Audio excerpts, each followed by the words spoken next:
Zamislite fotografa koji je dobio jasne upute od Padre Pija, ali umjesto da ga posluša, potpuno je ignorirao ono što je rekao.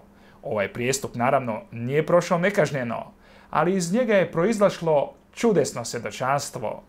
Poslušajte. O dođi, stvorče duše svet, pohodi duše vjernika. Hvaljen Isus i Marija, ja sam Vid Milković, a vi ste na kanalu Stopama Padre Pija. Na ovom kanalu ćete čuti zaista čudesne priče iz života ovog velikog sveca. Zapratite kanal, lajkajte i podijelite naše videe vašim prijateljima i članovima obitelji. John McCaffrey u knjizi Blaženi Padre Pio, fratar San Giovannija, donosi priču koja prikazuje koliko je nerazborita bila neposlušnost Padre Piju. John McCaffrey započinje priču dijeleći dragocjene uspomene koje je dobio od Padre Pija, zavoje, blagoslovljene medaljice, pa čak i komadiće njegove kose. Među njegovim najvrijednim stvarima bile su sličice s molitvama koje je Padre Pio rukom napisao za njega i njegovu ženu. Ovi su predmeti za njega imali ogromnu duhovnu vrijednost. McCaffrey je također imao i fotografije s Padre Pijom, zahvaljujući naporima Padre Giacoma, fotografa samostana. Unatoč tome što Padre Pio nije baš uvijek bio voljan da ga se fotografira, pristao bi kad bi bilo to potrebno, a Giacomo je postao vješt u bilježenju trenutaka bez privlačenja puno pozornosti. Međutim, postojala je jedna fotografija na kojoj je izraz lica Padre Pija jasno pokazivao njegovu ljutnju. McCaffrey kaže: posjedujem jednu fotografiju na kojoj izraz njegova lica dok gleda u fotoaparat jasno pokazuje da misli da se pretjeralo. Vjerujem da je ovo fotografija na koju McCaffrey misli. Padre Pio doista izgleda vrlo nezadovoljno. Jedna zanimljiva zgoda odnosila se na ljetnu misu koja se zbog vrućine i velike gužve slavila ispred crkve. McCaffreyu je pripala čast ministrirati, a njegov prijatelj Gino Gisleri odlučio je to fotografirati za buduće generacije. Gino je za taj posao angažirao lokalnog profesionalnog fotografa. Nakon mise, Gino je sretno obavijestio McCaffreya da će fotografije biti gotove do poslijepodneva. Međutim, kada su došli po njih, fotografova sestra je donijela neočekivanu vijest. Nema se što uzeti, objasnila je. Vidite, moj brat je pokušao biti previše pametan. Kako to misliš previše pametan? Šokiran je bio Gino. Pa dok je Padre Pio dolazio do oltara, odgovorila je, ugledao je moga brata s fotoaparatom i rekao mu da ne smije snimiti više od jedne ili dvije fotografije tijekom mise.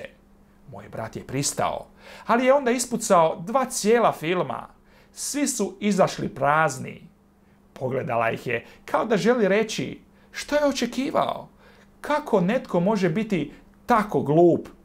Doista, bila je to lekcija o poniznosti i poslušnosti, jer su shvatili da se želja Padre Pija ne može olako shvatiti. Ali naša priča ne završava ovdje. Te večeri McCaffrey podijelio ovu priču s doktorom Sanguinettijem, koji je rekao: ne, nemoj mi reći, znaš da se meni dogodila potpuno ista stvar. 2 puna filma. Za podsjetnik, dr. Sanguinetti je bio duhovni sin Padre Pija. Padre Pio ga je odabrao da mu pomogne u izgradnji bolnice u San Giovanni Rotondu. Snimio sam video o tome, ateist, Padre Pio i dobitak na lutriji. Ako još niste poslušali tu priču, svakako pronađite poveznicu u opisu ovoga videa. A što se dogodilo s fotografijama? Krov bolnice je upravo bio dovršen i Padre Pio je pozvan da dođe vidjeti pogled s krova. Dr. Sanguinetti je smatrao da je ovo izvrsna prilika za fotografiranje nekoliko fotografija. Snimio je svoju prvu fotografiju dok je Padre Pio gledao preko horizonta. Međutim, u tom trenutku nalet vjetra otpuhao je šal Padre Pija preko lica.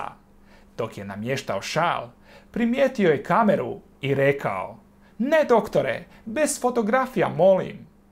U redu oče, oprostite, a rekao je dr. Sanguinetti. No unatoč zahtjevu Padre Pija da nema fotografija, Liječnik je nastavio snimati jednu fotografiju za drugom, bilježići brojne trenutke interakcije Padre Pija sa subraćom i laicima dok nije potrošio cijele 2 trake filma.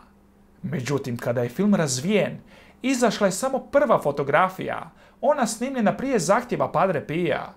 Dr. Sanguinetti se prisjeća. Sve su druge fotografije bile potpuno crne, prazne, osim one prve sa šalom koji je puhao preko lica Padre Pija.